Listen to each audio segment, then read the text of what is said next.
Breaking news చూస్తున్నాం. ఏపీలో పరువు హత్య కలకలం రేపింది. తమ చెల్లి వేరే కులం వాడిని ప్రేమించి పెళ్లి చేసుకుందని ఆమె సోదరులు యువకుడిని దారుణంగా హత్య చేశారు. ఈ ఘటన తూర్పుగోదావరి జిల్లాలోని దొరకపూడిలో చోటు చేసుకుంది.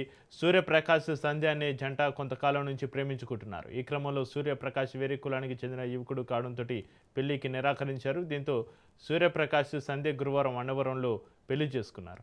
అది జీర్ణించుకోలేకపోయిన యువతి సోదరులు సూర్యప్రకాష్ను ఎలాగైనా హతమార్చాలని ప్లాన్ చేశారు. వేములపల్లిలో యువకుడి కోసం దారి కాచి దారుణంగా హతమార్చారు. ఈ ఘటనపైన కేసు నమోదు చేసుకున్న పోలీసులు విచారణ జరుపుతున్నారు. సంధ్య రాయవరంలో డిప్యూటీ తహసీల్దార్గా పనిచేస్తోంది.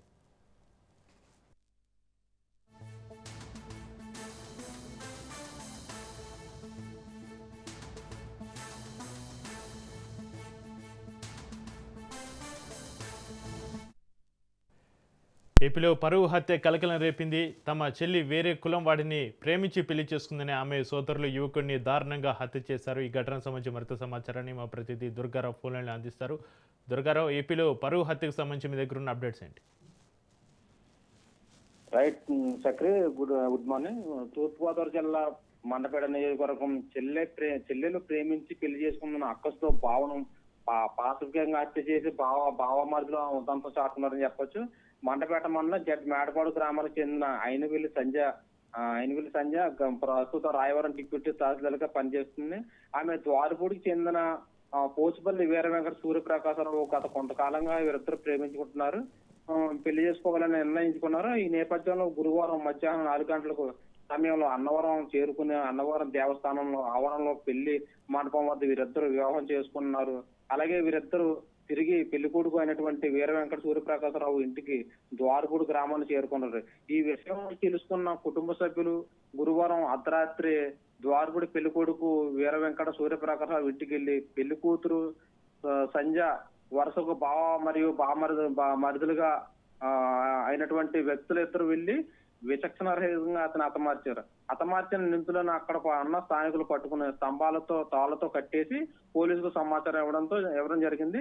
రూరల్ సిఐ దొర్రాజు బృందంతో ఘటనా స్థలానికి చేరుకుని కేసు నమోదు చేసి దర్యాప్తు చేపట్టారు. ఇది చక్రి ఇక్కడ ఉన్న తాజా పరిస్థితి. దుర్గారావు, నిందితులను పోలీసులు అదుపులోకి తీసుకున్నారు. తీసుకున్నారు. తీసుకుని వీళ్ళని విచారణకి కూడా స్టేషన్ తరలించి విచారిస్తున్నారు. చక్రి, దుర్గారావు, ఈ హత్యలో ప్రత్యక్షంగా పాల్గొన్న వారు కాకుండా దీని వెనుక ఎవరైనా ప్రేరేపిత వ్యక్తులు, కుటుంబ పెద్దల ప్రమేయం ఏమైనా ఉందా? పోలీసులు ఏం చెప్తున్నారు? దుర్గారావు, ప్రస్తుతానికి అయితే అలాంటి సమాచారం అయితే మన దగ్గర చక్రి. దీని మీద పోలీసులు పూర్తి స్థాయిలో దర్యాప్తు చేసి మనకు సమాచారం ఇస్తానని చెప్పడం జరిగింది. Right, thank you Durgarao.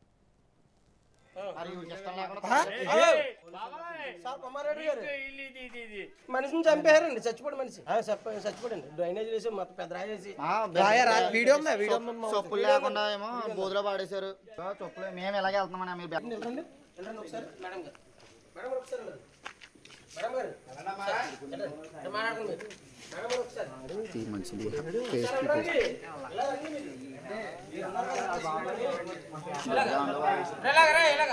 ఇది ఇష్టం లేకుండా కదా, ఇది చాలా రోజుల నుంచి ఉంది కుమారా. అంటే ఇల్లు ఎక్కడ కదా, ఇక్కడ తీసుకొని చంపేస్తా పాడేస్తా లేకుండా మొత్తం పేడలు లేపండి.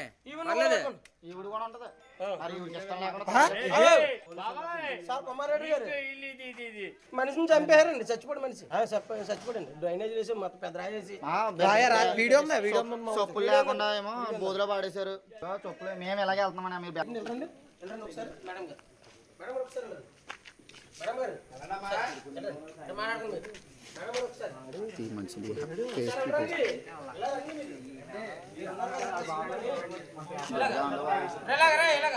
ఇది ఇష్టం లేకుండా కదా, ఇది చాలా రోజుల నుంచి ఉంది కుమారా. అంటే ఇల్లు ఎక్కడ కదా, ఇక్కడ తీసుకొని చంపేస్తా పాడేస్తా లేకుండా మొత్తం పేడలు లేపండి. ఏపీలో పరువు హత్య కలకలం రేపింది. తమ చెల్లి వేరే కులం వాడిని ప్రేమించి పెళ్లి చేసుకుందని ఆమె సోదరులు యువకుడిని దారుణంగా హత్య చేశారు. ఈ ఘటన తూర్పుగోదావరి జిల్లాలోని దొరకపూడిలో చోటు చేసుకుంది. సూర్యప్రకాష్ సంధ్య అనే జంట కొంతకాలం నుంచి ప్రేమించుకుంటున్నారు. ఈ క్రమంలో సూర్యప్రకాష్ వేరే కులానికి చెందిన యువకుడు కావడంతో పెళ్లికి నిరాకరించారు. దీంతో సూర్యప్రకాష్ సంధ్య గురువారం అన్నవరంలో పెళ్లి చేసుకున్నారు.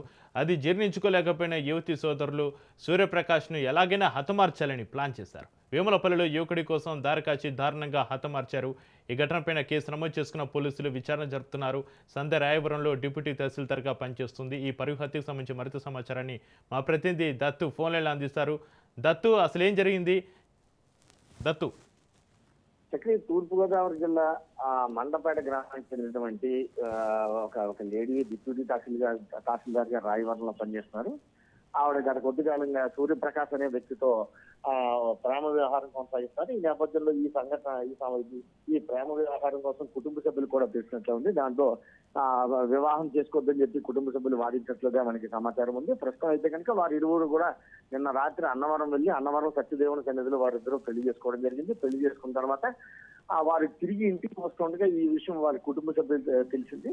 ఏదైతే మేము వద్దన్నా సరే వేరే కులం వారిని పెళ్లి చేసుకుంది, ఇది మాకు పరువుకి భంగం అంటూ కుటుంబ సభ్యులు సంబంధించిన అన్నదమ్ములు ఇద్దరు కూడా భావించారు. ఆ నేపథ్యంలో ప్రీ ప్లాన్డ్ గా ద్వారపూడి అంటే మండపేట రావడానికి ద్వారపూడి మీదుగా రావాలి, అక్కడ ఆ ప్రాంతానికి అక్కడ చేరుకున్నారు. చేరుకుని నవ వధువులు ఇద్దరు సాక్షాత్తు పెళ్లి చేసుకుని దాదాపు 10 గంటలు కూడా గడవలేదు. ఆ గడవకుండానే ఆ పెళ్లి కూతురు ముందే ఆమె భర్తని విచక్షణారహితంగా దారుణంగా కర్రలతోనూ రాళ్లతోనూ కొట్టి చంపారు. అలాగే తల మీద కూడా పెద్ద ఎత్తున బండరాయితో బాధ్యత. ఈ విషయం అయితే మాత్రం విషయం చాలా బాధాకరం. నవవధువు అల్లల్లాడిపోయింది. ఆర్పులు అప్పనాదాలు కేకలు సరే అన్నదమ్ములకి సైతం మానకుండా కర్కశంగా ప్రవర్తించడం జరిగింది. దీంతో చుట్టుపక్కల వారు అక్కడ చేరుకున్నారు. చుట్టుపక్కల వారు చేరుకుని ఎవరైతే వేణుగోపాల్ని కర్రలతో కొట్టి చంపుతున్నారో వారందరినీ కూడా పట్టుకుని కరెంటు స్తంభాలు కట్టేయడం జరిగింది. ప్రస్తుతం అయితే కనుక దీని మీద దర్యాప్తు కొనసాగుతోంది. ఎంత దారుణంగా ప్రవర్తించడం కర్కాటకమైన సంఘటన లేదని చెప్పొచ్చు. పెళ్లి జరిగిన 10 గంటలు గడవకుండానే సాక్షాత్తు డైరెక్ట్ గా పెళ్లి కూతురు ముందే తన భర్తను ఇలా చేయడం అనేది చాలా దారుణం, బాధాకరం. తిరుగుకోవాలి తప్ప ప్రాణాలు తీయడం, ప్రాణాలు చంపడం, అందులో నవవధులను ఈ విధంగా చేయడం మాత్రం ఇది కరెక్ట్ కాదని వాదిస్తున్నారు. ప్రస్తుతం అయితే కనుక పోలీసులు విచారణ చేపట్టారు. ఆ అన్నదమ్ములు ఇద్దరిని కూడా అదుపులోకి తీసుకోవడం జరిగింది. అదుపులోకి తీసుకునే పోలీసులు తీసుకునే దానికన్నా ముందుగా స్థానికులే వారందరినీ బంధించి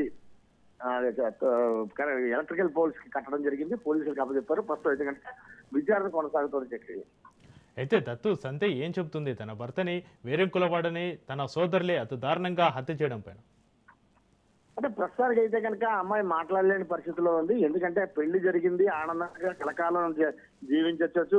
తన భర్తతో, తన వాడితో, తన ప్రేమించిన వాడితో, తాను ప్రేమించిన వాడితో వివాహం జరిగింది. కలకాలం చిరకాలం అని చెప్పి వారు ఆలోచించుకుంటున్న సమయం కూడా లేకుండా పోయింది. జస్ట్ మెడలో తాళి కట్టించుకున్నానని తప్ప వైవాహిక బంధంలో ఎటువంటి సుఖాన్ని కానీ ఆనందాన్ని కానీ పొందిన క్షణానికి టైం కూడా లేదు. ఆ సందర్భంలో భవిష్యత్తు ప్రణాళిక ఏ విధంగా ఉండాలనే సమయంలోనే కళ్ళ ముందుకే తాను కట్టుకున్న వాడిని కర్రలతో కత్తులతో బండరాలతో బాధి చంపారంటే ఆమె యొక్క మాట్లాడే స్థితిలో లేదనే ప్రశ్న చెప్పచ్చు. ప్రస్తుతం అయితే కనుక పోలీసులు అదుపులో నిందితులు ఉన్నారు. అలాగే ఈమెను కూడా పోలీసులు కస్టడీలోకి తీసుకుని అసలు వివరాలు ఏంటి, ఎందుకు జరిగింది, ఇంతకు ముందు ఇంట్లో మీ 2 ఏళ్లలో వచ్చిన సమస్య ఏంటన్న విషయం మీద విచారించే దిశగా ఉంది. ప్రస్తుతం అయితే కనుక సాయంత్రం మిగతా వివరాలు అంటే వారు వద్దన్నా బలవంతాన్ని వెళ్ళారా, వాళ్ళు ఎదిరించి వెళ్ళారా, నిరాకరించే విషయం మాత్రం ముందుగానే ఇంట్లో తెలిసినట్టు చూస్తుంది. అయితే ఇంట్లో వీళ్ళు పెళ్లి జరగడానికి ముందు గొడవ జరిగిందా, గోల్ జరిగిందా అనే విషయం తెలియవస్తుందా విచారణలో తేలే అవకాశం ఉంది. చక్రి అయితే దత్తు, బాధితులు తమ ప్రాణాలకు ముప్పు ఉందని పోలీసులకు ముందే ఏమైనా ఫిర్యాదు చేశారా? ప్రస్తుతానికి మనకున్న సమాచారం అడిగి పెళ్లి కూడా చనిపోయినటువంటి వధువు కానీ వీరిద్దరూ కూడా తమకి ఇటువంటి థ్రెట్ ఉందని చెప్పి ఎక్కడ పోలీస్ స్టేషన్ లో చెప్పట్టు దాకా మనకైతే ప్రస్తుతానికి అయితే సమాచారం లేదు, అఫీషియల్ గా లేదు. అయితే అన్అఫీషియల్ గా ఏమైనా ముందు రక్షణ కావాలని చెప్పి ఆయన అర్జీలు పెట్టుకున్నారా లేకపోతే పెట్టుకోలేదన్న విషయం ఇంకా పూర్తిగా మనకి కొద్దిసేపట్లో విచారణ పూర్తిగా ఉంది. విచారణ పూర్తయిన తర్వాత మరిన్ని బయటకు వచ్చే అవకాశం ఉంది. చక్రి అయితే దత్తు, ఎవరైతే చనిపోయారో అతని బంధువులు ఎవరన్నా ఈ ఘటనపైన స్పందించారా? వారు ఏమంటున్నారు? ఖచ్చితంగా సూర్యప్రకాష్ బంధువులే కాదు, అలాగే వారికి సంబంధించిన ఫ్రెండ్స్, అలాగే స్థానికులకు పెళ్లి చేసుకున్నారు. మాట కాదని పెళ్లి చేసుకుంటే తప్పేంటి, వారి కూడా చిన్న వయసులో ఉన్నవారు కాదు. ఏదో సూర్యప్రకాష్ 41 సంవత్సరాలు ఉన్నాయి. ఏదైతే ఈ డిప్యూటీ తహసీల్దార్ లాగా పనిచేస్తున్న మాధవ అమ్మాయికి 40 సంవత్సరాలు ఉన్నాయి. వీరెవరికి పరిపక్వత చెందిన వారే, వీరికి అంత తెలియని చిన్నపిల్లలు కాదు. అలాంటి వారు ఆలోచించుకునే చేస్తారు కదా. ఒకవేళ పెళ్లి చేసుకుని వచ్చిన తర్వాత సముదాయించాలి, కుటుంబాన్ని చక్కదిద్దాలి, ఆ విధంగా మనం పెద్దగా ప్రయత్నించాలి తప్ప కళ్ళ ముందుటే ఈ విధంగా సెంటిమెంట్ స్థానికులు సైతం ఆగ్రహం వ్యక్తం చేస్తున్న విజువల్స్ మనం డైరెక్ట్ గా మన ఛానల్లోనే చూడొచ్చు. ఫస్ట్ అయితే కనుక ఏదైతే వీరే మానసిక పరిపక్వత లేని వారు కానీ, లేకపోతే వయసు లేని వారు కానీ, అంతం లేని వారికి మాత్రం కాదు. ఖచ్చితంగా వీరికి 40 సంవత్సరాలు ఉన్నాయంటే వీరికి మానసిక పరిపక్వత ఉంది. Plus at the same time పెళ్లి వీరిద్దరూ ప్రేమించుకుంటున్నారు, ఒకరినొకరు మనసు ఇచ్చిపుచ్చుకున్నారు అన్న విషయం గత కొద్ది కాలంగా ఇంట్లో కూడా ఉన్నట్లే వాళ్ళ స్థానికులు చెబుతున్న సమాచారం ప్రకారం తెలుస్తుంది. ప్రస్తుతం అయితే కనుక ఎందుకు ఇలా జరిగింది, ఇతర కారణాలు ఉన్నాయా, లేకపోతే మరి ఇతరికి సంబంధించి వేరే ప్లాన్ ఆర్ కుట్రలు ఏమైనా ఉన్నాయా అన్న విషయాన్ని విచారణలో తేలే అవకాశం ఉంటుంది. చక్రి అయితే దత్తు, ఈ హత్యలో ప్రత్యక్షంగా పాల్గొన్నవారు అంటే సంధ్య సోదరులు కాకుండా దీని వెనక కుటుంబ పెద్దల ప్రమేయం ఏమైనా ఉందా, ప్రేరేపిత వ్యక్తులు? ఖచ్చితంగా ఇది అంటే ప్రస్తుతానికి తన సొంత చెల్లి మరి చెల్లిగా అవుతుంది సంధ్య అన్నది, చెల్లి అవుతుందా అక్క అవుతుందా అన్నది ఇంకా పూర్తిగా క్లారిటీ లేదు. కానీ పాల్గొన్నది హత్యలో పాల్గొన్న ఖచ్చితంగా సంధ్య సోదరులిద్దరే, వారిద్దరే పాల్గొన్నారు. స్థానికులు కూడా అంటే మీరు చెప్తున్నట్లు కుటుంబ సభ్యులు దానికి సహకరించారా లేదా అన్న విషయం ఇంకా ఆ కోణం బయటికి తెలియవలసి ఉంది. మనకున్న సమాచారం ప్రకారం అయితే కనుక కుటుంబ సభ్యుల నుంచి కాదు, కేవలం తన అక్క తన మాట కాదనకుండా వెళ్ళిపోయి వేరే ఒకరిని పెళ్లి చేసుకోవడం, వారు మన సామాజిక వర్గానికి సంబంధించిన వారు కాకపోవడం, దాంతో ఈ సమస్య కొద్ది ఓ రకంగా తలెత్తినట్లే మనం భావించాలి. అయితే విచారణలో పూర్తిగా తేలవలసి ఉంటుంది. ఏది ఏమైనా సరే కులం అన్నది ఓన్లీ గడప లోపల వరకు ఉండాలి, కానీ గడప దాటితే కులం ఉండకూడదు ఆశించిపుచ్చుకున్నారు. చక్కగా మానసిక పరిపక్వత చెందిన వారే వారి వివాహం చేసుకున్న తర్వాత వారిని ప్రోత్సహించాలి. లేకపోతే తమ కుటుంబం వారితో మాట్లాడకుండా వారి మానాన వారు జీవన విధానం కొనసాగే విధంగా మనం సహకరించాలి తప్ప ఈ విధంగా హత్య చేయడం అనేది కరెక్ట్ కాదని చెప్పి స్థానికులు కావచ్చు, కుటుంబ సభ్యులు ఎవరన్నా సరే వ్యతిరేకించే పరిస్థితులు అయితే కనుక విచారణలో మరికొన్ని విషయాలు బయటకు వచ్చే అవకాశం ఉంది. Right, thank you Dattu. లేపండి ఈవిడ కూడా ఉంటది. మరి ఈవిడికి ఇష్టం లేకుండా సార్ కుమారెడ్డి గారు మనిషిని చంపేశారండి, చచ్చిపోయాడు మనిషి, చచ్చిపోయాడండి. డ్రైనేజ్ వేసి మొత్తం